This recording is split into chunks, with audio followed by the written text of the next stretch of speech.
Hello student, आज की video से हम एक नई शुरुआत करने वाले हैं जहां पर हम क्लास 11th और 12th की जो एनसीईआरटी है मैथ्स की, तो उसका हम समरी देंगे हर एक वीडियो में। एक वीडियो के अंदर एक चैप्टर को कंप्लीट किया जाएगा। तो ये जो वीडियोस हैं ये उनके लिए भी हेल्पफुल हैं जो अभी 11th 12th में हैं, और उनके लिए ये स्पेशली डिज़ाइन किया जा रहा है जो अभी पीजीटी की प्रिपरेशन कर रहे हैं। जैसे केवीएस एनवीएस की वैकेंसी आ रखी है, टायर 2 होने वाला है, और आपकी उत्तराखंड की भी वैकेंसी आ रखी है। तो जो स्टूडेंट एक वीडियो के अंदर एक चैप्टर का समरी जल्दी से देखना चाहते हैं तो उनके लिए ये वीडियो बनाया गया है।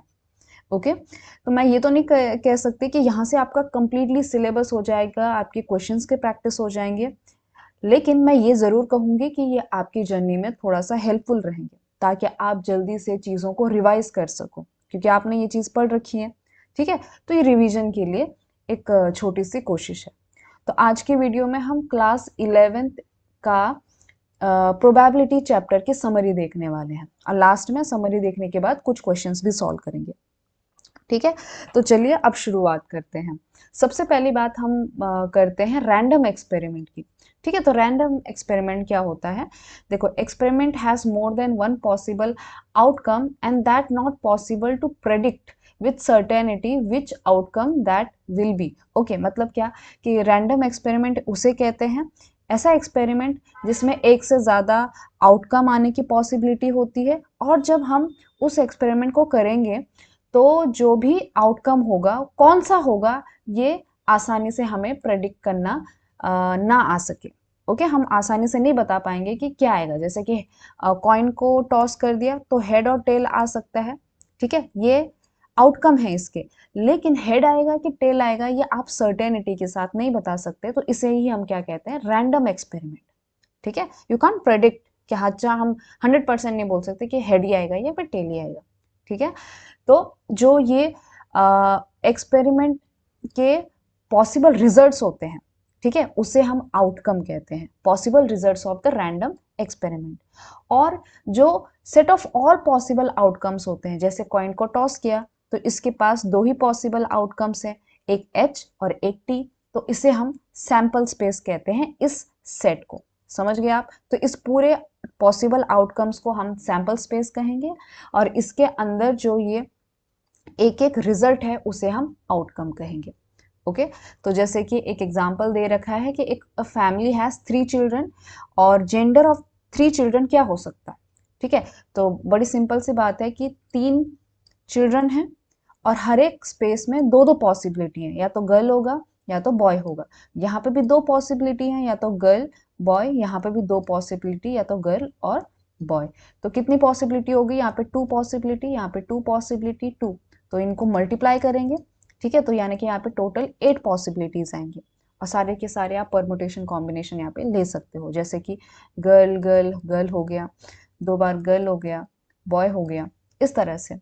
ठीक है, तो ये जो पूरा सेट बना ये आपका बन गया सैंपल स्पेस, और ये एक पर्टिकुलर ले लूँ तो मैं इसे कहूँगी कि एक रिजल्ट है, तो ये एक आउटकम है। ठीक है, और इनको जो है सैंपल पॉइंट भी कहते हैं, इन चीज़ों को, इन आउटकम्स को। ओके, फिर नेक्स्ट इंपॉर्टेंट बात आती है कि इवेंट क्या होता है। तो इवेंट जो है वो आपका सैंपल स्पेस का एक सबसेट होता है। ठीक है, और इवेंट की ही हमें प्रोबेबिलिटी निकालनी होती है मोस्टली क्वेश्चंस में। तो जैसे कि ऊपर दिए गए केस में अगर मैं बात करूं कि एटलीस्ट 2 गर्ल्स, इसका ज़रा मेरे पास सेट बना के दीजिए। तो इसमें से अगर देखा जाए तो एटलीस्ट 2 गर्ल्स का मतलब क्या कि ग्रेटर देन और इक्वल टू 2 हो सकती है, और उससे ज़्यादा भी गर्ल्स हो सकती हैं। ठीक है, तो कौन कौन इसके अंदर आएगा? जैसे 3 गर्ल्स हैं, ये भी आ जाएगा। पहली 2 बेटियां हैं, फिर बेटा है, फिर जो है बेटी है, फिर बेटा, और फिर बेटी है। ठीक है, इसमें भी 2 गर्ल्स हैं, इसमें भी 2 गर्ल्स हैं, बाकी में 2 गर्ल्स नहीं हैं। तो एटलीस्ट मतलब ग्रेटर देन और इक्वल टू 2, तो कितने पॉइंट्स आ गए इसमें? 1 2 3 4। ठीक है, तो ये हमने एक सेट बना दिया ए, इसके अंदर आ गए 4 पॉइंट्स। तो ये क्या है? ये आपका इस सैंपल स्पेस का सबसेट है। ठीक है, तो इवेंट क्या होता है? आपका सबसेट ऑफ सैंपल स्पेस। तो ये चीज हमेशा ध्यान में रखिए कि इवेंट आपका एक सेट होता है, सबसेट होता है सैंपल स्पेस का, वो बस हमको शब्दों में दिया रहता है क्वेश्चंस में। ठीक है, इतनी बात क्लियर है आप लोगों को। फिर बात आती है टाइप्स ऑफ इवेंट। इवेंट कितने प्रकार के होते हैं? तो बहुत से प्रकार के होते हैं। अभी हमारे पास मेनली ये आपके 3 हैं। ठीक है, तो कौन कौन से हैं ये देखो। पहला है आपका impossible event and sure event. Impossible event मतलब वो इवेंट जो किसी सैंपल स्पेस में हो ही नहीं सकता। ठीक है, जैसे ऊपर वाला जो एग्जांपल था, यहाँ पे मैं कहूँ कि 4 बेटियां हो, तो क्या ये पॉसिबल है? नहीं है, क्योंकि यहाँ पे हमारा जो केस है वो 3 बेटियों का है। ओके, 3 गर्ल्स का है, 3 चिल्ड्रन का है, सॉरी। तो 3 चिल्ड्रन में चौथे चिल्ड्रन की बात है ही नहीं यहाँ पे। क्लियर है ना? तो ये जो है एक इम्पॉसिबल इवेंट है, तो उसको हम डिनोट करते हैं 5 से। फिर है आपका श्योर इवेंट।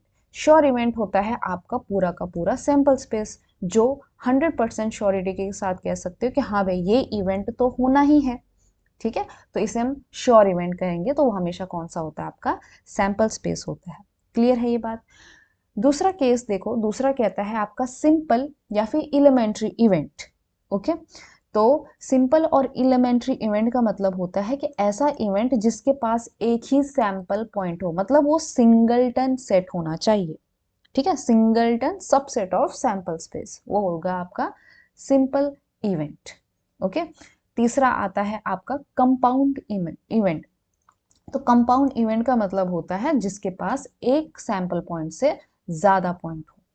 ठीक है, जैसे ऊपर हमारा जो ये एक एग्जांपल था, ये आपका जो है कंपाउंड इवेंट का एग्जांपल था, ये वाला।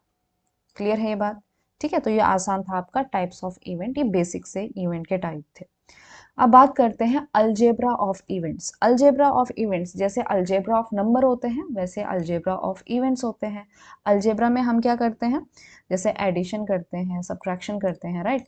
तो वैसे ही इवेंट्स का भी हम कुछ यूनियन करते हैं, इंटरसेक्शन करते हैं, इस तरह से। तो पहला है आपका कॉम्प्लीमेंट्री इवेंट।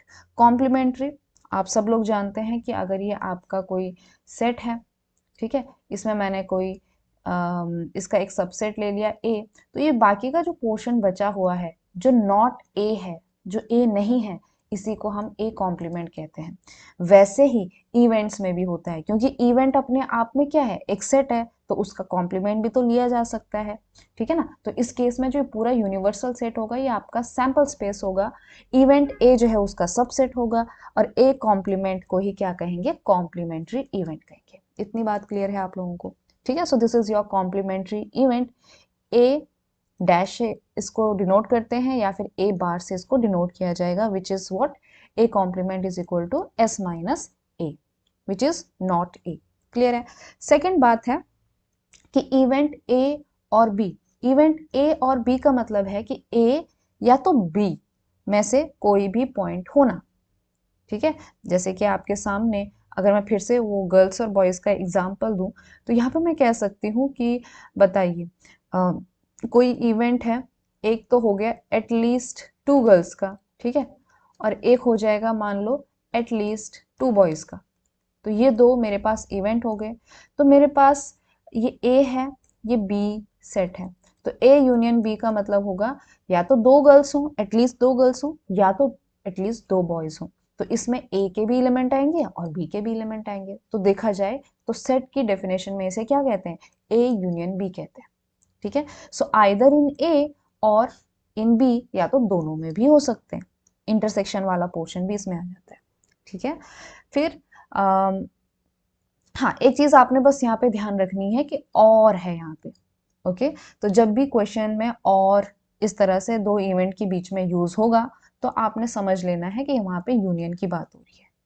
फिर है आपका इवेंट ए एंड बी। अब यहाँ पे एंड इंपॉर्टेंट है। जब भी एंड बोला तो 2 इवेंट के बीच में एंड यूज हुआ, तो इसका मतलब ये है कि वहां पर जो है इंटरसेक्शन की बात हो रही है, जो ए में भी होना चाहिए और बी में भी होना चाहिए। So common to both A and B. ठीक है, फिर फोर्थ है, अब ये थोड़ा सा इंपॉर्टेंट है क्योंकि ये क्वेश्चंस में भी यूज होगा आपका, कि event A but not be. तो इसमें ये है कि आपको ये थोड़ा सा ध्यान में रखना पड़ेगा कि ए बट नॉट बी, तो इसको ध्यान में कैसे रखोगे आप? वेन डायग्राम से आप आसानी से इसको ध्यान में रखोगे।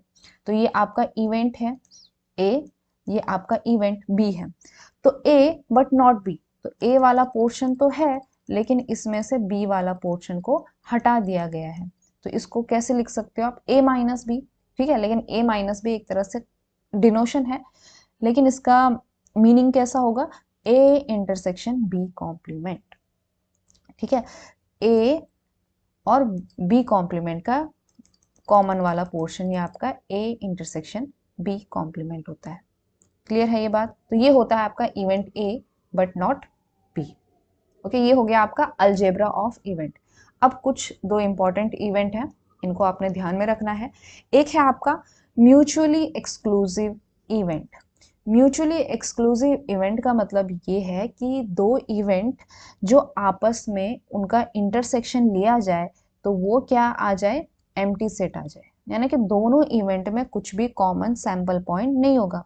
सिंपल सा एग्जांपल, जैसे कि एक डाइस को अगर थ्रो किया जाए तो उसके अंदर उसका सैंपल स्पेस क्या बन जाएगा, 1 2 3 4 5 6, ठीक है। अब मैं दो इवेंट बनाती हूँ, एक है ए गेटिंग ऑड नंबर और दूसरा इवेंट बनाती हूँ be getting even number. Okay, this is even number not event number, ठीक है।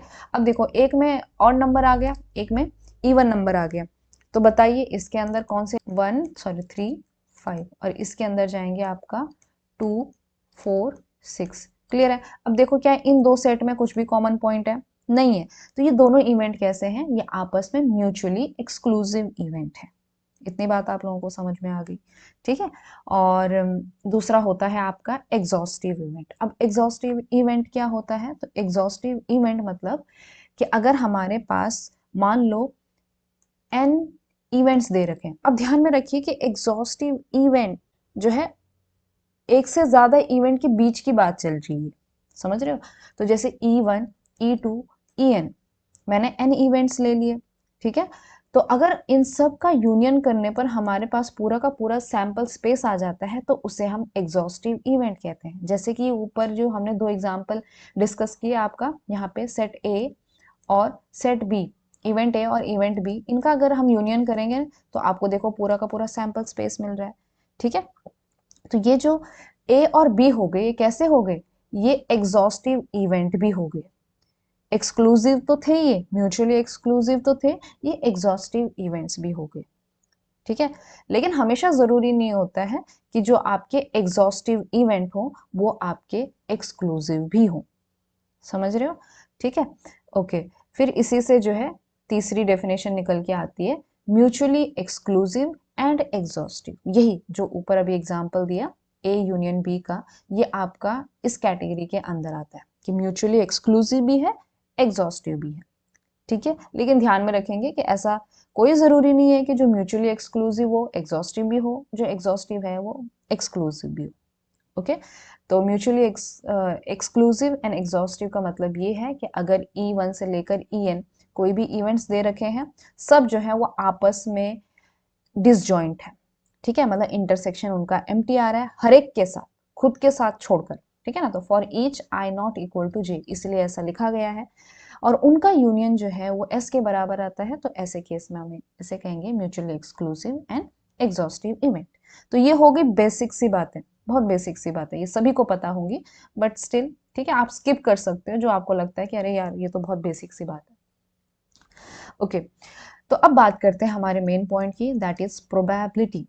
ओके, तो प्रोबेबिलिटी हम सॉल्व करते जाते हैं लेकिन कई बार उसकी डेफिनेशन ही भूल जाते हैं। तो क्या है प्रोबेबिलिटी, तो let S be a sample space of random experiment. कोई भी रैंडम एक्सपेरिमेंट ले लिया, उसका एस सैंपल स्पेस है।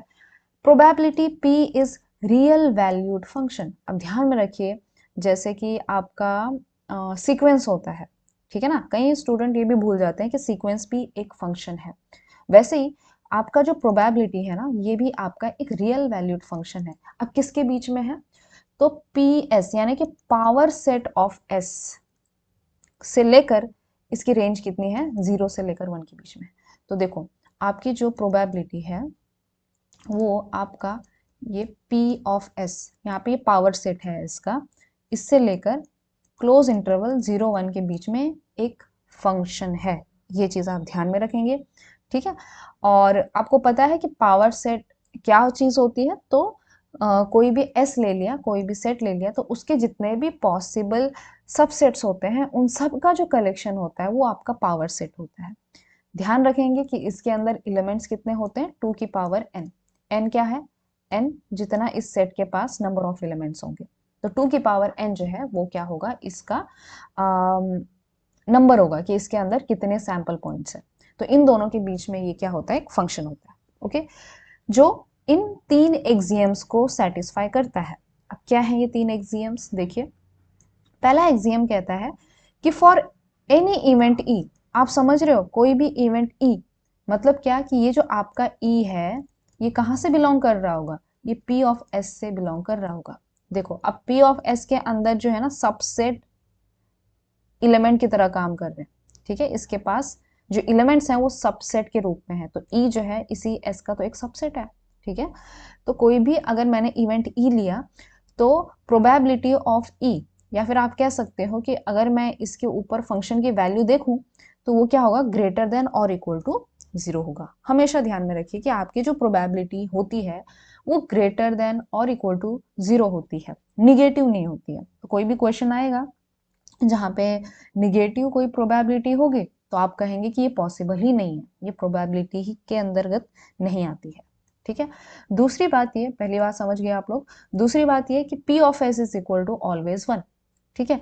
मतलब क्या कि जो सैंपल स्पेस है उसकी अगर प्रोबेबिलिटी ली जाए, क्योंकि सैंपल स्पेस भी अपने आप में एक इवेंट है, अपने खुद का तो सबसेट है ही वो, तो इसकी जो प्रोबेबिलिटी है वो भी वो 1 होती है, क्योंकि ये एक श्योर इवेंट है, ये 100% इनमें से मतलब होगा, ठीक है। तो ये श्योर इवेंट है, तो P of S is equal to 1 हमेशा। फिर तीसरी बात यह है कि अगर E और F कोई दो म्यूचुअली एक्सक्लूसिव है, एक्सक्लूसिव है मतलब क्या कि E और F का इंटरसेक्शन आपका एम्प्टी सेट आता है, तो ऐसे केस में P of E union F is equal to P of E plus P of F। ये आप सब लोग जानते ही हैं कि P of E union F जो है वो किसके बराबर होता है, कोई भी दो सेट है तो P of E plus P of F minus P E intersection F, ये फॉर्मूला होता है। अब क्योंकि इस केस में E और F आपके म्यूचुअली एक्सक्लूसिव हैं तो मतलब इसका वैल्यू 0 आ जाएगा, तो आपके पास केवल यही बचेगा। क्लियर है इतनी बात, ठीक है। ओके, सो ये 3 एक्सियम आपने ध्यान में रखने हैं। क्लियर है।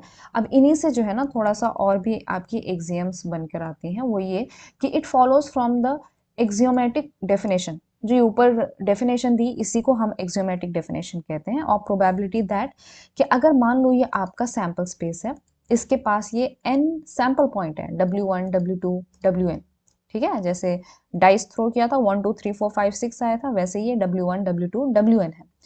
तो ये जो है इनके लिए आप ये वाली चीजें बोल सकते हो कि अगर मैं Wi का प्रोबेबिलिटी देखूं, अब आप कहोगे कि Wi का कैसे प्रोबेबिलिटी देखेंगे, देखो जो Wi है इसका ही मैं एक सेट बना देती हूँ तो ये एक इवेंट की तरह काम करेगा, और फिर हम जो है इसकी प्रोबेबिलिटी निकाल सकते हैं, इसका फंक्शन निकाल सकते हैं, ठीक है। तो उस हिसाब से इन्होंने बस करली ब्रैकेट को हटा दिया है, P ऑफ Wi कर दिया है। तो P ऑफ Wi जो है वो हमेशा 0 और 1 के बीच में रहेगा, greater than equal to 1, less than और equal to, greater than equal to 0, less than और इक्वल टू 1।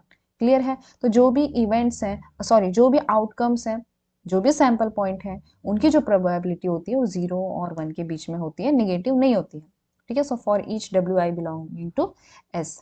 दूसरी बात ये कि जब हम सारे इन सैंपल पॉइंट्स की प्रोबेबिलिटी को ऐड करेंगे तो वो हमेशा रिजल्ट में 1 देगा, ये बहुत बेसिक सी बात है, आप सब लोग जानते हैं। तीसरी बात ये कि फॉर एनी इवेंट ए, जो आपकी P ऑफ A है, देखो कोई भी इवेंट A ले लिया, अब इस A के अंदर कुछ सैंपल पॉइंट्स होंगे, W1 होगा W2 होगा, मान लो इतने ही है, दो ही है, तो इस P ऑफ A की जो प्रोबेबिलिटी होगी वो किसके बराबर होगी, इन सैंपल पॉइंट्स पर जो प्रोबेबिलिटी थी उनकी एडिशन के बराबर होगी, यानी कि P of W1 plus P of W2। Clear है बात। वो ये कह रहा है कि P of A is equal to summation of P of Wi, जहां पे Wi जो है वो A से बिलोंग करते हैं। सिंपल था ये, ठीक है। तो ये आपकी फॉर्मल डेफिनेशन है प्रोबेबिलिटी की। ओके, अब बात है probability of equally likely outcomes. तो इक्वली लाइकली आउटकम्स का क्या मतलब है कि ऐसे आउटकम्स जिनका क्या कहते हैं, जिनका होने की जो संभावना है वो एक जैसी है। जैसे कि आपका जैसे डाइस थ्रो किया, सॉरी कॉइन टॉस किया, तो हेड और टेल आ गए, तो हेड आने की भी उतनी संभावना है जितनी टेल आने की। आप जानते हो कि इसका 1/2 प्रोबेबिलिटी होता है, इसका 1/2 प्रोबेबिलिटी है। ठीक है, तो ऐसे इन्हीं आउटकम्स को हम कहते हैं इक्वली लाइकली आउटकम्स। कभी कभी क्या होता है कि एग्जाम में बोल देंगे कि कोई डाइस है, अब ये जो है ना, ये फेयर डाइस नहीं है। ठीक है, मतलब क्या कि इसके किसी साइड पे जो है वजन ज्यादा रखा जाएगा। ठीक है, तो उसके हिसाब से इसके जो आउटकम्स है ना, वो इक्वली लाइकली नहीं रहेंगे। फिर उसको हमने फिर अलग तरीके से सॉल्व करना होगा। क्लियर है ये बात? तो यहाँ पे इक्वली लाइकली आउटकम्स वाले इवेंट की बात चल रही है, तो ऐसे केस में क्या हो जाएगा, तो P ऑफ ई कोई इवेंट है। ठीक है, तो इसके लिए फॉर्मूला ये है कि number of outcomes favourable to E divide में टोटल पॉसिबल आउटकम्स। सिंपल सा एग्जांपल है ये। जैसे कि डाइस थ्रो किया और हमने ऊपर कहा था कि ए जो है वो इवन नंबर आने की प्रोबेबिलिटी बताओ। तो बताओ ए के पास फेवरेबल आउटकम्स कौन से हैं, मतलब कौन से पॉसिबल हो सकते हैं। तो एक 2 हो सकता है, एक 4 हो सकता है और एक 6 हो सकता है। तो P ऑफ ए कितना हो जाएगा? P ऑफ ए हो जाएगा आपका, देखो इनको गिनो कितने हैं, 2 4 6, 3 है ये, और डिवाइड में टोटल कितने थे, 6 थे। तो यही इसकी प्रोबेबिलिटी हो जाएगी 3/6 या फिर 1/2। ठीक है, ये तब हुआ जब आपका 2 4 6 ये जो है सारे कैसे हैं, इक्वली लाइकली आउटकम्स है। बात समझ में आ गई? तो ये फॉर्मूला कहता है कि P ऑफ ई क्या है, number of outcomes favourable to E divide में टोटल पॉसिबल आउटकम्स। और ये हमने बहुत यूज किया है, अनजाने में यूज करते हैं लेकिन उतना पता नहीं रहता कभी कभी। ठीक है, तो ये एक फॉर्मूला आपको पता ही है कि ए यूनियन बी की प्रोबेबिलिटी की किसके बराबर होती है, P of A plus P of B minus P of A intersection B. उसी के साथ जो कॉम्प्लीमेंट्री की प्रोबेबिलिटी होती है वो क्या करते हैं, 1 में से माइनस कर देते हैं, तो 1 माइनस P ऑफ ए। अगर दो, यहाँ पे तो 2 सेट की बात चल रही थी, 3 सेट के लिए क्या होगा, ध्यान में रखिए 3 सेट का क्या होगा, इसके ऊपर हम क्वेश्चन भी सॉल्व करेंगे। तो A union B union C की प्रोबेबिलिटी हो जाएगी P of A plus P of B plus P of C. अब क्या करेंगे, जितने भी सेट है ना इनका इंटरसेक्शन माइनस कर देंगे। जैसे कि ए इंटरसेक्शन बी की प्रोबेबिलिटी माइनस कर दो, ए इंटरसेक्शन सी की कर दो, फिर बी इंटरसेक्शन सी, यही 3 पॉसिबल है। अब इसमें क्या हो जाता है कि आपका एक्स्ट्रा जो है कैंसिल हो जाता है, तो इसीलिए फिर हम लास्ट में ऐड करते हैं आपका A intersection B intersection C. Clear है ये बात? बस ध्यान में रखना है, सिंपल है। बस यही था आपका प्रोबेबिलिटी का समरी, जो कि आपकी क्लास 11th की है। ठीक है, अब बिल्कुल भी कुछ नहीं है, बहुत बेसिक है, बहुत बेसिक। ठीक है, क्योंकि ये अब क्वेश्चंस की तरफ हम चलते हैं। तो क्वेश्चन नंबर 1 क्या कहता है कि on her vacation Sheetal visits 4 cities A B C D in random order. Okay, random order दे रखा है, हो सकता है वो सी पहले विजिट करे, ए बाद में करे, कुछ भी हो सकता है। What is probability that she visits A before B, और दूसरा है कि A just before B. Okay, तो इसमें थोड़ा सा कंफ्यूजन होता है, इसलिए मैंने क्वेश्चन रखा है। देखो 4 जगह है, 1 2 3 4। ठीक है, अब एक चीज तो आपको क्लियर है कि यहाँ पर हम जो है ना, अगर वो प्लेस यहाँ पर चली गई, पहला मान लो वो ए को विजिट कर गई, तो वापस से जो है यहाँ पे कहीं पर ए नहीं आएगा। ठीक है, तो यहाँ पे परमुटेशन, क्योंकि ऑर्डर यहाँ पे मैटर कर रहा है। ठीक है, तो इसका मतलब ये है कि यहाँ पे हम परमुटेशन का कॉन्सेप्ट लगाएंगे। तो देखो यहाँ पे कितनी पॉसिबिलिटीज हो जाएगी कि वो ए बी सी डी को विजिट कर रही है। तो पहले वाले केस में यहाँ पे 4 प्लेसेस आ सकते हैं। ठीक है, फिर सेकंड वाली प्लेस में, क्योंकि यहाँ पे 4 में से एक कोई भी आएगा, फिर सेकंड वाली प्लेस में क्या हो जाएगा, 3 प्लेसेस बच जाएंगे। तो यहाँ पे 3 पॉसिबिलिटीज हैं। यहाँ पे जो है फिर 2 पॉसिबिलिटीज रह जाएंगी और यहाँ पे 1 पॉसिबिलिटी रह जाएगी। ठीक है, तो 4 तियाँ 12, 12 दूनी 24। तो टोटल पॉसिबल वेज में अगर वो विजिट करती है इन प्लेसेस को, तो वो कितने हो जाएंगे, 4 फैक्टोरियल हो जाएंगे, यानी कितना है आपका 24। अब पहला वाला इवेंट देखो, पहला वाला इवेंट क्या कह रहा है कि ए बिफोर बी, अब जस्ट नहीं बोला है, ए बिफोर बी बोला है, तो क्या केस हो सकता है? एक काम करते हैं कि हम पहले जो है ना ए को यहाँ पे फिक्स कर लेते हैं, ठीक है। अब बी कहाँ पे आ सकता है? यहाँ पे, यहाँ पे, यहाँ पे, कहीं पे भी आ सकता है। अगर बी को मैंने यहाँ पे रख दिया तो सी और डी के पास यहाँ पे दो पॉसिबिलिटी है। यहाँ पे सी और डी आ सकता है, यहाँ पे सी और डी में से कोई भी आ सकता है, ठीक है। जैसे कि मान लो यहाँ पे सी आ गया तो यहाँ पे डी आ जाएगा, और दूसरा दूसरा केस हो जाएगा कि यहाँ पे डी आएगा तो यहाँ पे सी आएगा, मतलब यहाँ से दो पॉसिबिलिटीज आ रही है, ठीक है। जब मैंने ए और बी को इस तरह से फिक्स कर दिया तो यहाँ पे दो परमुटेशन निकल के आ गए, ठीक है। दूसरे केस में क्या हो सकता है कि मैं ए को फिलहाल पहली पोजीशन पे रखती हूँ, इस बार मैं बी को जो है थर्ड पोजीशन पे डाल देती हूँ, तो फिर से जो है आपका यहाँ पे दो पॉसिबिलिटी, यहाँ पे भी दो वेज, मतलब यहाँ पे दो पोजीशन है तो टोटल टू वेज में इसको अरेंज किया जा सकता है, जैसे कि सी और डी और सी, इस तरह से। क्लियर है? फिर तीसरे वाले केस में क्या कर सकती हूँ मैं, यहाँ पे ए फिक्स कर दिया और बी को मैंने लास्ट में लगा दिया, तो फिर से जो है यहाँ पे दो वेज में रखा जा सकता है सी और डी को, तो यहाँ पे सी और डी रख दो या फिर डी और सी रख दो, तो यहाँ से फिर से दो पॉसिबल वेज आ रहे हैं, ठीक है। फिर ये मैंने ए को फिक्स कर दिया था, अब मैं एक काम करती हूँ, ए को सेकंड पोजीशन पे लेके चलती हूँ, तो ए को यहाँ पे रख दिया, ठीक है। अब क्योंकि ए को यहाँ पे रखा है, यहाँ पे बी नहीं आ सकता है, तो बी इन दोनों में से कहीं पर भी आएगा, ठीक है। तो फिर से जो है मैं यहाँ पे बी को फिक्स कर देती हूँ, तो फिर से यहाँ पे जो है दो तरीके से अरेंज हो सकता है सी और डी, यहाँ पे सी और डी या तो पहले डी और सी, इस तरह से। फिर जो है ए को फिर से फिक्स कर दिया मैंने यहाँ पे, और बी को लास्ट में ले जाओ, तो यहाँ से भी दो वेज आ गए, ठीक है। अब बी और आगे जा नहीं सकता, अब मैं ए को यहाँ पे लेके जाती हूँ, अब बी के पास यही एक पोजीशन बचेगी, तो फिर से यहाँ पे सी और डी और सी, यहाँ पे दो वेज, तो टोटल कितने हो गए? 2 6 12 हो गए ये, ठीक है। तो इवेंट ए, अगर मैं इसको नाम देती हूँ, मान लो ई नाम देती हूँ, तो इस नंबर ऑफ एलिमेंट्स इन ई कितने आ गए? 12 आ गए, तो 12 वेज हो गई है, ठीक है। तो प्रोबेबिलिटी कितनी आ जाएगी? आपने पढ़ा था कि प्रोबेबिलिटी ऑफ ई कितना हो जाएगा इसका, जितने ई के फेवरेबल आउटकम्स हैं कितने हैं? 12 हैं, और डिवाइड में टोटल आउटकम्स कितने हैं? 24 हैं, तो 12/24 यानी कि 1/2। इतनी बात समझ में आ गई? तो ये हो गया आपका पहला पोर्शन।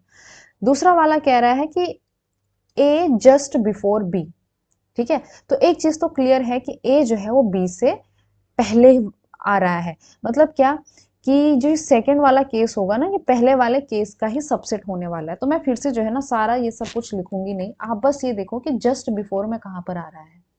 तो जैसे कि ये वाला केस आ रहा था, यहाँ पे ए जो है वो जस्ट बिफोर है बी के, इतनी बात क्लियर है? ए इज जस्ट बिफोर बी, एक ये वाला केस आ रहा था, और एक ये वाला केस आ रहा है जहाँ पे ए जो है वो जस्ट बिफोर है बी के, और एक ये वाला केस है। इसके अलावा क्या कोई और केस है? क्या कोई और केस बनेगा? नहीं बनेगा, क्योंकि ए को जो है बी के पहले होना तो अनिवार्य है। तो जो कि पहले वाले जो इवेंट्स हैं, सॉरी पहले वाले जो आउटकम्स हैं, इन्हीं में से आएगा जो भी आएगा, ठीक है। तो अगर मैं इसको एफ नाम देती हूँ, तो इसके अंदर कितने एलिमेंट्स आ रहे हैं?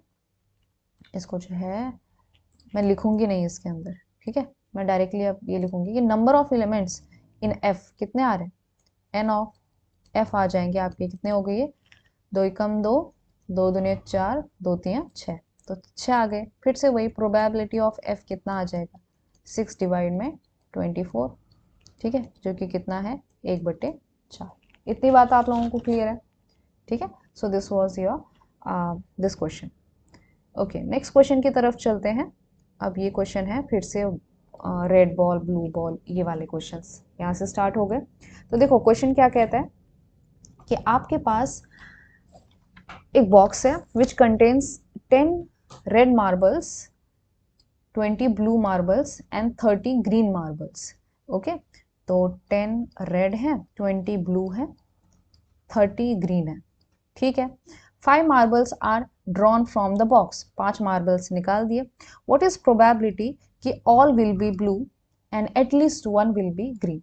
ओके, अब इनको कैसे सॉल्व करेंगे? देखो, तो सबसे पहली बात कि टोटल कितने मार्बल्स हैं इनके पास?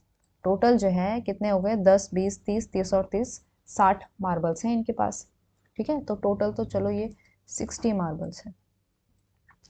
निकालने कितने हैं? 5 मार्बल निकालने हैं, ठीक है, यानी कि यहाँ पे कॉम्बिनेशन का यूज होगा। तो पहला वाला क्वेश्चन देखो क्या कह रहा है कि ऑल विल बी ब्लू। अब ब्लू कितने हैं इसके पास, 20 हैं, तो 20 में से ही आपके 5 मार्बल्स निकलने वाले हैं। इतनी बात आप लोगों को क्लियर है, ठीक है। और सबसे पहले तो ये बात करेंगे कि टोटल वेज कितने हो जाएंगे। देखो टोटल नंबर ऑफ वेज जिसमें आप जो है जिसमें आप जो है इन 5 मार्बल्स को चूज कर सकते हो। तो टोटल कितने हैं, 60 हैं। चूज कितने करने हैं, 5 करने, तो 60 चूजेस 5, 60C5, ये आपके टोटल नंबर ऑफ वेज हो जाएंगे। क्लियर है, आपके सैंपल स्पेस में इतने पॉइंट आने वाले हैं। अब एक कह रहा है कि इसको मैं फिर से जो है ई नाम देती हूँ। तो इवेंट ई में क्या कह रहा है कि ऑल विल बी ब्लू। तो ऑल विल बी ब्लू का मतलब क्या है, देखो मैं यहाँ पे प्रॉपर लिख के नहीं आपको दिखाऊंगी, ठीक है, क्योंकि हमने जो है सिर्फ क्वेश्चंस को अटेम्प्ट करना है कि कैसे सॉल्व होगा, ठीक है ना। तो ऑल विल बी ब्लू का मतलब ये है कि ब्लू तो हो गए 20, अब 20 में से ही हमारे 5 आ रहे हैं, तो ये हो गया हमारे इवेंट के नंबर ऑफ आउटकम्स। इतनी बात क्लियर है। तो इसका मतलब ये हुआ कि आपकी जो प्रोबेबिलिटी ई की प्रोबेबिलिटी हुई वो कितनी हो जाएगी कि ई के अंदर फेवरेबल आउटकम्स कितने हैं, 20C5, और टोटल आउटकम्स कितने हैं, 60C5। बस यही है इसका आंसर। ओके, 20C5 डिवाइड में 60C5, तो ये हो जाएगा आपका पहली इवेंट की प्रोबेबिलिटी। क्वेश्चन की तरफ चलेंगे विच सेज कि at least one will be green. तो at least one will be green का क्या मतलब है कि जो आपकी बॉल हो उसमें कम से कम एक ग्रीन हो, यानी कि ग्रेटर देन और इक्वल टू 1 की बात चल रही है। एक बॉल ग्रीन हो सकती है, 2 बॉल ग्रीन हो सकती है, 3 हो सकती है, 4 हो सकती है, या फिर पांचों के पांचों बॉल ग्रीन हो सकती है, ठीक है। तो इसमें आप या तो ये कह सकते हैं कि देखो ग्रीन कितनी है, 3 बॉल्स हैं, सॉरी 30 बॉल्स हैं, तो 30C1, 30 में से एक बॉल को चूज करने की इतने वेज हैं, ठीक है। अब बाकी कितने बचे, बाकी बॉल्स कितने बचे निकालने के लिए, 4 बॉल्स बचे, और कितने हमारे पास चॉइसेस हैं, 30 + 20, बाकी 30 चॉइसेस हैं, ठीक है ना। तो 30C4 हो जाएगा, ये हो जाएगी आपकी एक बॉल जो कि ग्रीन है उसकी ये क्या है, पॉसिबल वेज है, ठीक है। दूसरा क्या हो जाएगा, प्लस दूसरा हमारा हो जाएगा 30C2, और कितनी बॉल्स बची, बाकी 3 बची ना, तो 30C3। फिर दूसरा क्या हो जाएगा, तीसरा क्या हो जाएगा, 30C3.30C2, फिर क्या हो जाएगा, प्लस इसी के कंटिन्यूएशन में ये प्लस 30C4.30C1, ठीक है। या फिर लास्ट में क्या हो जाएगी कि आपकी सारी की सारी जो पांचों की पांचों बॉल हैं वो ग्रीन है, और इस केस में 30C0 आ जाएगा, तो ये हो जाएगा, ये पॉसिबल है। और इन सब के डिवाइड में कौन आ जाएगा, इन सब के डिवाइड में आ जाएगा आपका 60C5। इतनी बात आप लोगों को क्लियर है, ठीक है। तो ये एक इवेंट हो गया, ये दूसरी पॉसिबिलिटी हो गई, ये तीसरी पॉसिबिलिटी, ये चौथी पॉसिबिलिटी, ये पांचवी पॉसिबिलिटी। ओके, 1 ग्रीन बॉल, फिर दूसरा जिसमें 2 ग्रीन बॉल है, फिर तीसरा जिसमें 3 ग्रीन बॉल है, फिर चौथा जिसमें 4 ग्रीन बॉल है, फिर 5 ग्रीन बॉल है। इतनी बात आप लोगों को क्लियर है। लेकिन ये देखो कितना लेंदी पड़ रहा है, इसीलिए हम इसको इस वे से नहीं दूसरे वे से भी सॉल्व कर सकते हैं। तो एटलीस्ट 1 ग्रीन के बजाय हम क्या कहेंगे, जैसे ग्रेटर देन इक्वल टू 1 है, तो इसका उल्टा क्या हो जाएगा, लेस देन 1 हो जाएगा, ठीक है। और लेस देन 1 का मतलब यहाँ पे क्या है, लेस देन 1 क्या है, 0 है, ठीक है ना, क्योंकि यहाँ पे जो है लेस देन 1 बॉल मतलब 0 बॉल की बात चल रही है। तो एटलीस्ट 1 ग्रीन की बजाय अगर हम एक भी ग्रीन बॉल की बात करें, एक भी ग्रीन बॉल ना होने की बात करें, तो उसका अगर हम कॉम्प्लीमेंट ले लेंगे तो एटलीस्ट 1 ग्रीन का हमें आंसर आ जाएगा। आप समझ रहे हो इस बात को। तो हम क्या बात करते हैं कि none of the ball is green, ठीक है। इसी को मैं एक इवेंट मान लेती हूँ, मान लो ए हो जाएगा, ठीक है। तो अगर हम इसकी प्रोबेबिलिटी निकालें, फिर 1 में से माइनस करें, तो हमें एटलीस्ट 1 ग्रीन बॉल की प्रोबेबिलिटी मिल जाएगी। ठीक है, अब देखो एक भी बॉल ग्रीन नहीं है, तो बाकी कितनी बॉल्स हैं हमारे पास? देखो 10 रेड हैं और 20 ब्लू हैं, और हमें ग्रीन में से एक भी बॉल नहीं चाहिए। तो हमारे पास अब टोटल वेज कितने हैं, टोटल बॉल्स कितने हैं, टोटल चॉइसेस कितनी है? 30 बॉल्स आ गई हमारे पास। अब इन्हीं 30 में से हमने क्या करना है? 5 बॉल्स को चूज करना है। तो 30C5 वेज हो जाएंगे 5 बॉल्स को चूज करने के। ठीक है, तो प्रोबेबिलिटी ऑफ ए कितनी आ जाएगी? कितने वेज हैं? 30C5 हैं, कितने में से? 60C5 में से। ये तो एक ही आ गई जहां पे हमें एक भी बॉल ग्रीन नहीं चाहिए, लेकिन हमें तो क्या चाहिए क्वेश्चन में? At least 1 ball green. तो इसी P ऑफ A को हम A में से 1 में से माइनस कर देंगे, तो 1 माइनस 30C5 डिवाइड में 60C5, ये हमें क्या मिल जाएगी? एटलीस्ट 1 बॉल इज ग्रीन, इसकी प्रोबेबिलिटी मिल जाएगी। तो यहाँ पे हमने जो सॉल्व किया वो कॉम्प्लीमेंट का यूज करके सॉल्व किया। ठीक है, तो जब भी आपको लगे कि कॉम्प्लीमेंट में जो है हमें बहुत सारे पॉसिबल वेज लेने पड़ रहे हैं, जैसे कि इस केस में हमें जो है कम से कम कितने, 1 2 3 4 5 वेज लेने पड़ रहे थे, 5 सेट बनाने पड़ रहे थे, फिर उनका एडिशन करना पड़ रहा था। उससे बढ़िया है कि उसका हम कॉम्प्लीमेंट की बात करें, फिर 1 में से माइनस करें। इतनी बात आप लोगों को क्लियर है? ठीक है, चलिए थोड़ा सा ज्यादा लेंदी मैंने इसको एक्सप्लेन कर दिया। Okay, in a certain lottery 10,000 tickets are sold and 10 equal prizes are awarded. ठीक है, एक कोई लॉटरी लगी हुई है, उसमें 10,000 टिकट्स जो हैं वो सोल्ड किए गए हैं, उसमें से 10,000 में से 10 इक्वल प्राइजेस अवॉर्डेड किए जाएंगे। ठीक है, what is probability of not getting prize if you buy 1 ticket, 2 tickets और 10 टिकट्स? ओके, तो 10,000 हमारे पास टोटल टिकट्स हैं। ठीक है, इनमें से कितने टिकट्स को अवार्ड, कितने टिकट्स को प्राइस दिया जा रहा है? तो 10 टिकट्स को जो है प्राइस दिया जा रहा है। तो कितने टिकट्स हैं जिनको प्राइस नहीं दिया जाएगा? 10,000 में से 10 को माइनस कर दीजिए, यानी कि 9,990 टिकट्स को नॉट अवॉर्डेड आप कह सकते हो। ठीक है, ये तो हमारी बेसिक सी चीजें हो गई। अब देखो आप क्वेश्चन क्या बोल रहे हैं। तो अब पहला वाला क्या है कि जब आप एक टिकट खरीद रहे हो तो उसके ना जीतने की प्रोबेबिलिटी कितनी है? ठीक है, तो यानी कि प्रोबेबिलिटी ऑफ नॉट विनिंग कह दो। ठीक है, जब हमने एक टिकट खरीदा है तब 9,990 में से हमने एक टिकट को चूज करना है, यानी कितना हो जाएगा? 9990C1।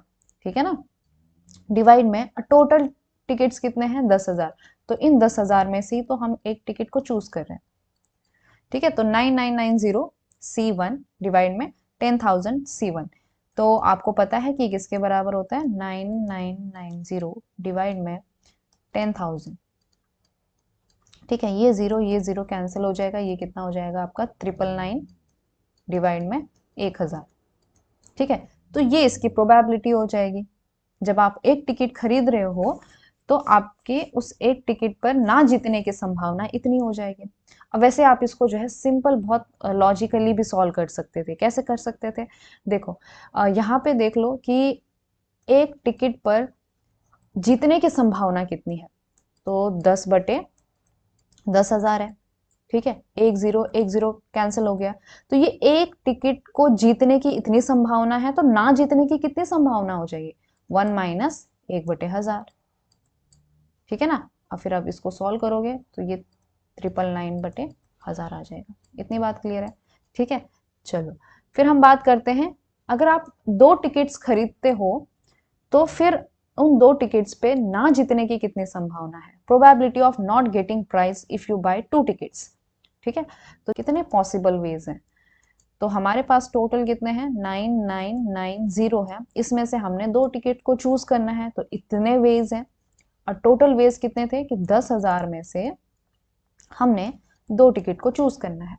तो यही होगी आपकी प्रोबेबिलिटी। अब इसको सॉल्व नहीं करेंगे, सिंपल ऐसे ही रख देंगे इसको, ठीक है। अब जैसे भी पूछा गया होगा, अगर डिटेल में पूछा है तो सॉल्व करेंगे, अदरवाइज नहीं करेंगे। तीसरा इसने बोला है 10 टिकट के लिए, तो फिर से वही हो जाएगा। तीसरा क्या हो जाएगा, प्रोबेबिलिटी ऑफ नॉट विनिंग, जब हम 10 टिकट्स की बात कर रहे हैं, ठीक है। तो ये कितना हो जाएगा, यहाँ पे 9990 सी 10 आ जाएगा अब की बार, और यहाँ पे भी 10,000 सी 10, ठीक है। आई होप आपको ये क्वेश्चन समझ में आ गया होगा, ठीक है। अब देखो ये जैसे ऊपर वाला अभी हम जो टिकट सॉल्व कर रहे हैं, टिकट का क्वेश्चन सॉल्व कर रहे हैं, ये दिखने में बहुत आसान है, लेकिन कई बार एग्जाम में समझ नहीं आता कि कैसे करना है, ठीक है। ओके, नेक्स्ट क्वेश्चन है। अब ये क्वेश्चन दिखने में जरूर बहुत बड़ा है, लेकिन इसमें कुछ भी नहीं रखा है, बहुत सिंपल है, बहुत simple. So if a person visits the dentist, his dentist, suppose the probability that he will have his teeth cleaned is 0.48। अब हम एक काम करेंगे, एक एक को मार्क करेंगे, ठीक है। अब वो कह रहा है कि टीथ को क्लीन करने की जो प्रोबेबिलिटी है वो 0.48 है। तो इसको हम क्या करें, एक काम करते हैं, क्लीन करने को बोला है ना, तो इसको हम सी से डिनोट करते हैं, ठीक है। तो प्रोबेबिलिटी कही है इन लोगों ने, तो पी ऑफ सी कितनी दे रखी है, 0.48। बस ध्यान में रखना कि क्या क्या किसके लिए यूज किया जा रहा है। The probability that he will have a cavity filled, तो अगर कैविटी को फिल्ड किया जा रहा है तो फिल्ड के लिए मैं एफ यूज करती हूँ, तो सी ऑफ एफ जो है वो कितनी है, 0.25। फिर कह रहा है the probability that he will have a tooth extracted, मतलब दांत ही निकाले जा रहे हैं, तो उसकी जो प्रोबेबिलिटी है वो कितनी है, 0.20। फिर है the probability that he will have a teeth cleaned and a cavity filled. अच्छा, टीथ को क्लीन किया जा रहा है यानी कि सी है, कैविटी को फिल्ड किया जा रहा है कि यानी कि एफ है, दोनों को किया जा रहा है। एंड मैं बोला था आपको कि क्या करना होगा, इंटरसेक्शन करना होगा। तो क्लीन भी किया जा रहा है एंड फिल भी किया जा रहा है, तो सी इंटरसेक्शन एफ दे रखा है कितना, 0.09, ठीक। The probability that he will have his teeth cleaned and a tooth extracted. अच्छा, प्रोबेबिलिटी टीथ को क्लीन किया जा रहा है यानी कि सी है, टूथ को निकाला जा रहा है, एक्सट्रैक्ट किया जा रहा है, तो ई है, तो सी इंटरसेक्शन ई, ये कितना दे रखा है आपका, 0.12। फिर कह रहा है the probability that he will have a cavity filled, cavity को भरा जा रहा है और दांत को निकाला जा रहा है, तो कैविटी को भरा जा रहा है यानी कि एफ, दांत को निकाला जा रहा है यानी कि ई, इसकी संभावना कितनी है, 0.07 है। And the probability that he will have his teeth cleaned, cavity filled and tooth extracted, यानी कि यहाँ पे तीनों का इंटरसेक्शन है, सी का भी, ई का भी और एफ का भी, तो ये कितना है, 0.03। अब बोल रहा है कि what is the probability that a person visiting his dentist will have at least one of these things done to him। अब देखो क्या बोला इसने, at least। अब ये बहुत इंपॉर्टेंट चीज है कि at least one of these things done to him। जब भी आपको बोलेंगे ना at least, अभी हमने ऊपर डेफिनेशन में देखी थी, जब भी आपको कहा जाएगा at least तो यूनियन की बात हो रही है। अब किसका यूनियन बोल रहे हैं कि at least these thing, तो यहाँ पे कितनी चीजें हैं, एक तो सी, एफ और ई, तीन चीजें हैं, मतलब ये बोल रहा है कि probability of C union E union F. इतनी बात आप लोगों को क्लियर है। अब आपने जो है ये कैलकुलेशन खुद करना है, मैं बस आपको बता रही हूँ कि यहाँ पे सी यूनियन ई यूनियन एफ, ये कितना हो जाएगा, देखो प्रोबेबिलिटी ऑफ सी, सॉरी मैंने ई कर दिया, चलो कोई बात नहीं, probability of E, probability of C plus probability of F,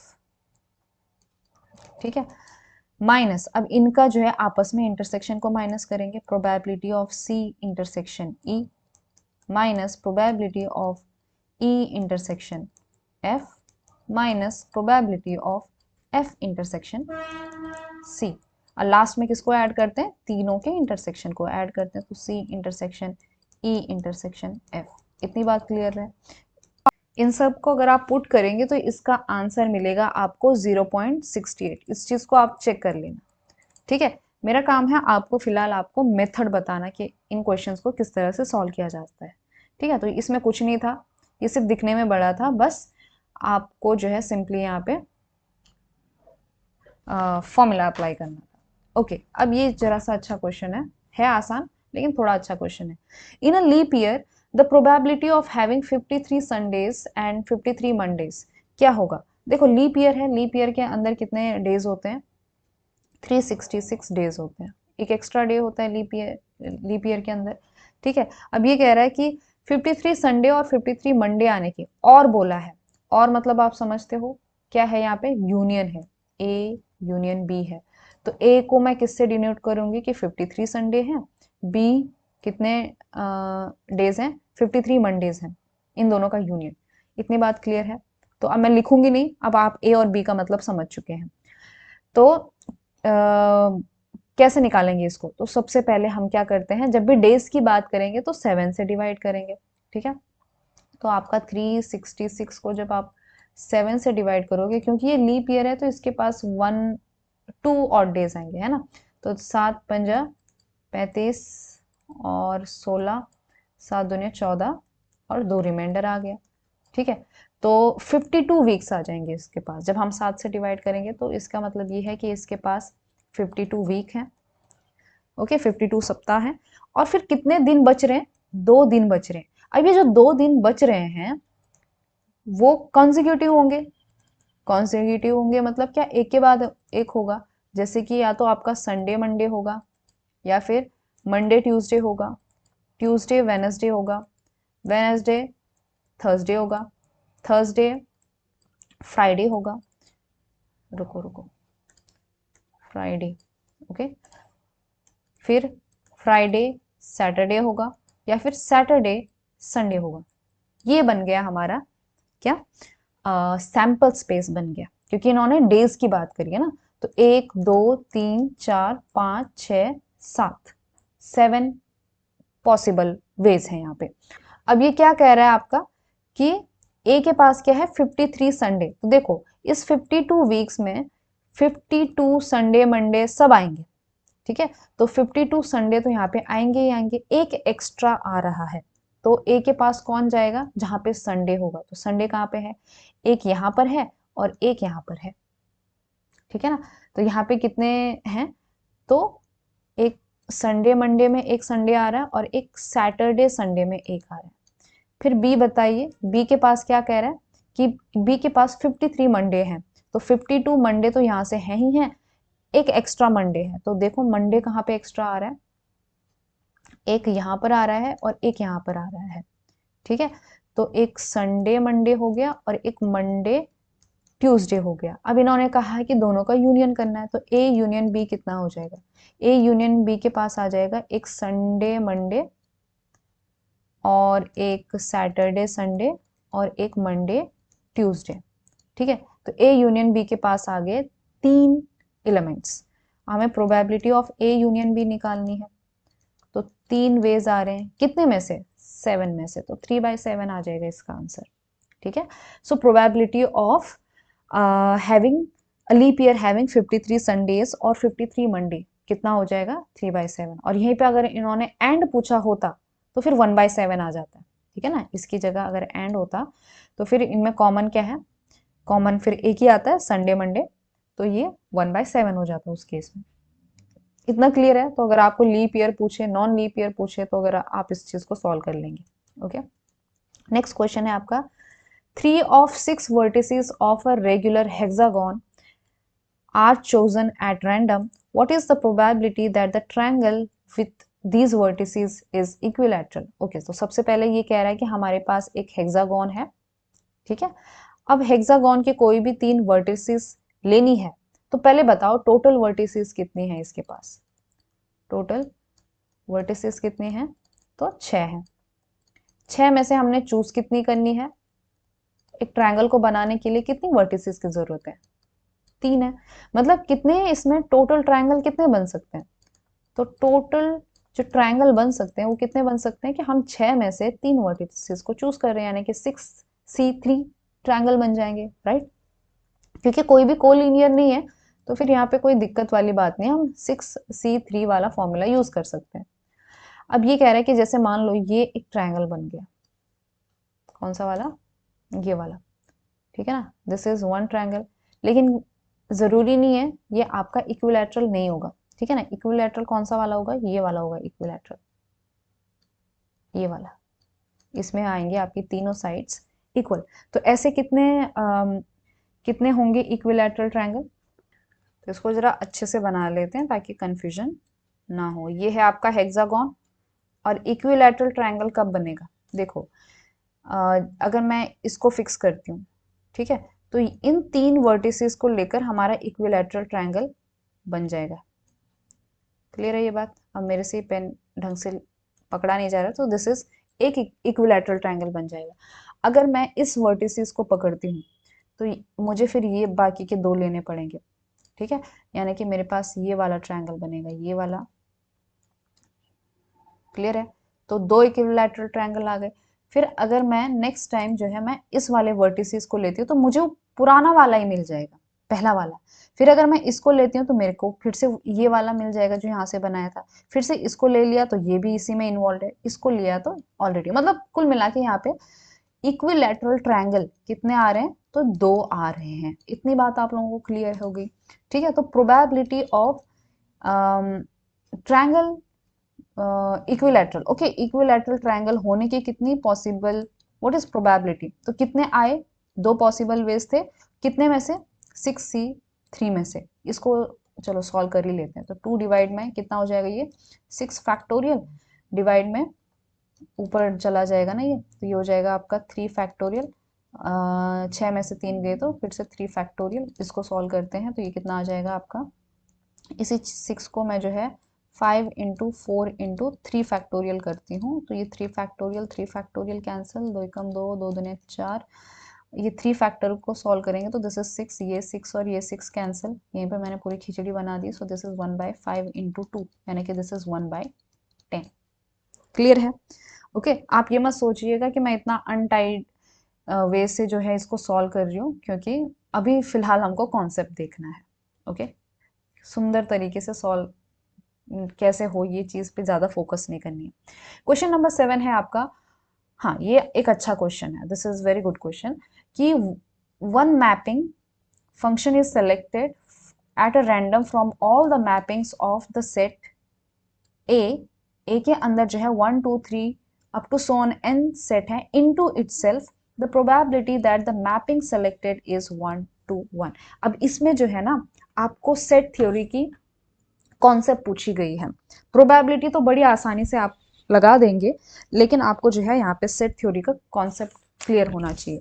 तो पहला ये बोल रहा है कि एक मैपिंग, एक फंक्शन जो है सेलेक्ट की गई है, कहाँ से लेकर कहाँ पर, अ mapping of A into itself कहा है।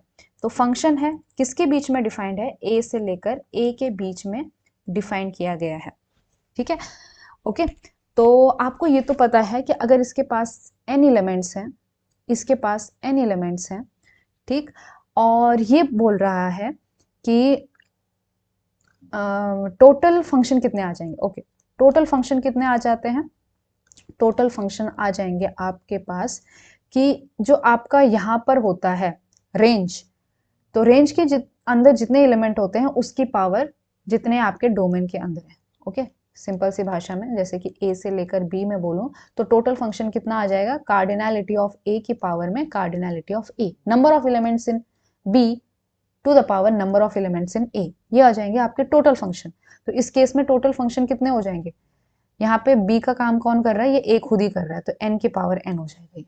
तो टोटल फंक्शन इसके अंदर कितने हो जाएंगे, n की पावर n। बस आपने इस चीज को ध्यान में रखना है। क्लियर है ये बात, ठीक है। अब दूसरा कह रहा है ये कि हमें कौन से वाले फंक्शन चाहिए, वो फंक्शन चाहिए जो कि 1 1 हो, ठीक है। तो 1 1 फंक्शन कब हो सकता है, तो एक चीज ध्यान में रखो कि 1 1 फंक्शन कितने हो सकते हैं, या तो आपको फॉर्मूला पता हो या तो आपको कॉन्सेप्ट पता हो। तो जैसे कि 1 2 3 up to so on n है। अब 1 1 फंक्शन है मतलब क्या, कि रिपीटेशन अलाउड नहीं है, ठीक है। तो 1 के पास कितने पॉसिबल वेज हैं, ठीक है ना, ये आपका a है, ये आपका a है, अब ये 1 है, तो ये 1 कितने पे मैप हो सकता है, पॉसिबिलिटी कितनी है, तो इनके पास n पॉसिबिलिटीज है ना, n वेज है। तो 1 जो है वो उसके पास n चॉइसेस है। फिर 2 के पास कितनी चॉइस बचेगी, क्योंकि एक चॉइस तो n 1 ने ले ली, तो अब इसके पास n-1 चॉइस बचेगी। फिर 3 के पास कितनी चॉइस बचेगी, n-2, क्योंकि 2 इन्होंने ले ली। वैसे वैसे जाते हुए n के पास कितनी चॉइस बचेगी, ओनली 1। तो टोटल कितने पॉसिबल हो गए, इनको आप मल्टीप्लाई करेंगे, ठीक है ना। तो ये कितना हो जाएगा, दिस इज योर अनफैक्टोरियल। तो जो 1-1 फंक्शन है, टोटल 1-1 फंक्शन जो आएंगे वो कितने आएंगे, n फैक्टोरियल आएंगे, ठीक है। तो प्रोबेबिलिटी ऑफ 1-1 फंक्शन कितनी हो गई, कितने पॉसिबल वेज हैं, n फैक्टोरियल वेज हैं। टोटल कितने हैं, n की पावर n है। तो n फैक्टोरियल डिवाइड में n की पावर n इसका आंसर है, ठीक है। आई होप आपको जो है इसमें कोई कंफ्यूजन ना हो, ठीक। सो चलिए आज का लास्ट क्वेश्चन देखते हैं। An experiment consist of rolling a die until 2 appears. मतलब इसमें क्या है कि हमें एक डाई को रोल करना है, कब तक रोल करना है, जब तक 2 नहीं आ जाता, ठीक है। 2 आने के बाद उस डाई को हम रोल करना बंद कर देंगे। मान लीजिए 3 नंबर पर, थर्ड रोल पर आपका जो है 2 अपीयर होता है, तो 1 2 3, थर्ड पर आपका 2 अपीयर हो गया, ठीक है। और इसके पहले जो है 1 3 4 5 6 में से कोई भी एक नंबर यहाँ पर आएगा, कोई भी नंबर एक यहाँ पे आ सकता है, ठीक है। और इसके बाद हम जो है आगे इसको डिसकंटिन्यू कर देंगे। क्लियर है ये बात, ठीक है। तो ये बोल रहा है कि ऐसे केस में बताइए इन दो केस को कैसे आप सॉल्व करोगे। Number 1, how many elements of the sample space correspond to the event. Okay, यहाँ पे प्रोबेबिलिटी नहीं पूछी जा रही, यहाँ पे पूछी जा रही है कि कितने नंबर ऑफ एलिमेंट्स है, ठीक है। That the 2 appears on the kth roll of the die. Okay, तो पहले में ये कह रहा है कि कितने नंबर ऑफ एलिमेंट्स होंगे उस सैंपल स्पेस में जहां पर हम एक इवेंट बता रहे हैं, that 2 appears on the kth roll of the die, ठीक है। मतलब 1 2 3 4 कहीं पर जो है kth रोल होगा, ठीक है। यहाँ पे kth रोल होगा और यहाँ पे आपका 2 आ रहा है। अब ये k जो है आपका फर्स्ट भी हो सकता है, सेकंड भी हो सकता है, कुछ भी हो सकता है, ठीक है। तो आपने बताना है कि यहाँ पे कितने पॉसिबल वेज होंगे, ठीक है। अब जैसे कि मैंने कहा कि यहाँ पे कितने नंबर है, 1 2 3 4 5 नंबर्स में से कोई भी नंबर यहाँ पे अपीयर हो सकता है, ठीक है ना। तो यहाँ पे कितने वेज हो गए, 5 वेज हो गए। उसी तरह से यहाँ पे भी 5 वेज हो जाएंगे, उसी तरह से सो ऑन यहाँ पे 5 वेज हो जाएंगे हर एक पोजीशन पे, क्योंकि रिपीटेशन ऑफ नंबर अलाउड है। अब बताइए k से पहले कितने टाइम्स ये 5 रिपीट हो रहा है, तो दिस इज 5 की टाइम्स, सॉरी कितनी बार ये पॉसिबल वेज आ रहा है, तो 5 टू द पावर k-1, ठीक है। तो इतने आपके नंबर ऑफ एलिमेंट्स हैं इस इवेंट में। इतनी बात क्लियर है आप लोगों को, ठीक है। सेकेंड क्वेश्चन देखिए, सेकेंड पोर्शन क्या कह रहा है इसका कि how many elements of the sample space correspond to the event. अब इस इवेंट में कितने नंबर ऑफ एलिमेंट होंगे that 2 appears not later than the kth roll of the die. वो ये कह रहा है कि kth रोल के बाद अब जो है आपका 2 अपीयर नहीं होगा, ठीक है। मतलब क्या कि kth रोल पर या फिर kth रोल से पहले आपका 2 आ जाना चाहिए, ठीक है। ओके, तो ये kth रोल कह रहा है, फॉर एग्जाम्पल जैसे कि अगर मैं k की जगह 3 लेती हूँ, तो कहने का मतलब ये है कि 1 2 3, तो ये कह रहा है कि इस 3 के बाद, ओके, मान लो यहाँ पे आपका चलो 2 आ गया, तो इसके आगे जो है अब 2 नहीं आएगा, क्योंकि हम वैसे भी एक्सपेरिमेंट बंद कर देंगे, ठीक है। तो कौन कौन सी पॉसिबिलिटी हो जाएंगे, हो सकता है कि देखो अगर मैंने 3 को फिक्स कर दिया, के मैंने 3 ले लिया, ठीक है, तो क्या हो सकता है, एक ये हो सकता है कि थर्ड पोजीशन पर ही आपका 2 आ जाए। एक ये भी हो सकता है कि आपका सेकेंड पोजीशन पे 2 आ जाए, क्योंकि के से पहले बोला है ना इन्होंने, that 2 appears not later than, मतलब पहले, बाद में नहीं, ठीक है। तो हो सकता है कि दूसरे केस में क्या हो कि सेकेंड पोजीशन पे आपका 2 आ जाए, ठीक है, और इसके आगे हम एक्सपेरिमेंट को टर्मिनेट कर देंगे। या फिर ये भी हो सकता है कि आपके पहले पोजीशन पर ही क्या आ जाए, 2 आ जाए, ठीक है। अब देखो ये k3 था, तो यहाँ पे देखो जो kth रोल है इट इज 3, यहाँ पे k कितना है, 2 हो गया, और यहाँ पे कितना हो गया, 1 हो गया, ठीक है। यहाँ पे k नहीं है, यहाँ पे सेकेंड रोल है, ये फर्स्ट रोल है। तो आप देख रहे हो कि 3 से छोटे नंबर हैं 1 2 और 3 इसके बराबर है, ठीक है। अब यही बात हमने इन जनरल करनी है, तो ये हो सकता है कि आपका जो डाइस है वो या तो फर्स्ट पोजीशन पर ही 2 आ जाए, ठीक है। जब हम डाइस को रोल करेंगे तो या तो फर्स्ट पोजीशन पर ही आपका 2 आ जाए, एक तो ये कंडीशन हो सकती है। और कितने पॉसिबल वेज हैं इसके लिए? 1 पॉसिबल वे है, ठीक है। दूसरे वाले में क्या हो सकता है? दूसरे वाले में ये हो सकता है कि पहली पोजीशन पे कुछ भी आए और सेकंड पोजीशन पे आपका क्या आ जाए? 2 आ जाए। तो कितने पॉसिबल वेज हैं इसके लिए? इसके लिए एक ही पॉसिबल वेज है। इसके लिए 5 पॉसिबल वेज है, क्योंकि यहाँ पे 5 नंबर्स में से कोई भी आ सकता है। फिर ये हो सकता है कि तीसरे नंबर पर आपका जो है 2 आ जाए। तो ऐसे केस में यहाँ पे 5 पॉसिबल वेज और यहाँ पे 5 पॉसिबल वेज, यानी कि 5 की पावर 2 एंड सो ऑन। लेकिन हमें कहाँ तक जाना है? उन्होंने केथ रोल की बात करी, तो केथ वाली पोजीशन तक जाना है, ठीक है। तो हो सकता है ऐसे करते करते करते मान लो केथ पोजीशन पर आपका आ गया 2, तो इससे पहले कितने पोजीशन बची? इट इज k-1, और उतने पावर हमने 5 की लेनी है, तो उतने वेज हो जाएंगे, 5 की पावर k-1 हो जाएंगे, ठीक है। तो इन सब को हमें टोटल करना है, ध्यान रखिए, क्योंकि यही मिस्टेक इस क्वेश्चन में होती है कि हमें लगता है कि अच्छा k से पहले मतलब हो सकता है कि कुछ केस में हम सिर्फ इसी कंडीशन को देखें। नहीं, k से पहले में ये वाली कंडीशन भी आएगी, ये भी आएगी, ये भी आएगी, और जस्ट k से पहले यानी k-1 वाली कंडीशन भी आएगी। समझ रहे हैं आप इस बात को? अब हम इन सबको क्या कर देंगे? ऐड कर देंगे, क्योंकि ये भी है, ये भी है, ये भी है, ये भी है, ठीक है।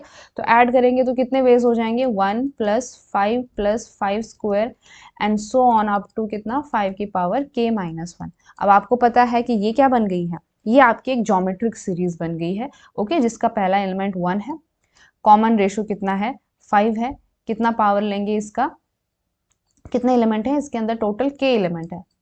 5 की पावर k-1 डिवाइड में रेशो में से 1 को, रेशो में से 1 को माइनस कर देंगे तो 5-1 आ जाएगा। So this is equal to 5 की पावर k-1 डिवाइड में 4। So this is your answer, ठीक है। अब ये बहुत इंटरेस्टिंग क्वेश्चन था, मुश्किल नहीं था, इंटरेस्टिंग था, क्योंकि थोड़ा सा ट्रिक है इसमें, ओके। चलिए, अब ये जो क्वेश्चन है ये आप लोगों के लिए होमवर्क के लिए है। क्वेश्चन बहुत आसान है, कह रहा है कि अगर आपका probability of A union B जो है वो probability of A intersection B के बराबर है, तो बताइए इनमें से कौन सा केस होगा। पहला ये कि P of A is less than P of B, दूसरा P of A is greater than P of B, और third P of A is equal to P of B. चलो डी बी इसको एमसीक्यू बना देते हैं ना, सो डी डाल देते हैं none of the above. Clear है ये बात? ठीक है। सो आई होप आपको जो है ये वीडियो समझ में आया हो, ठीक है। So see you in the next video.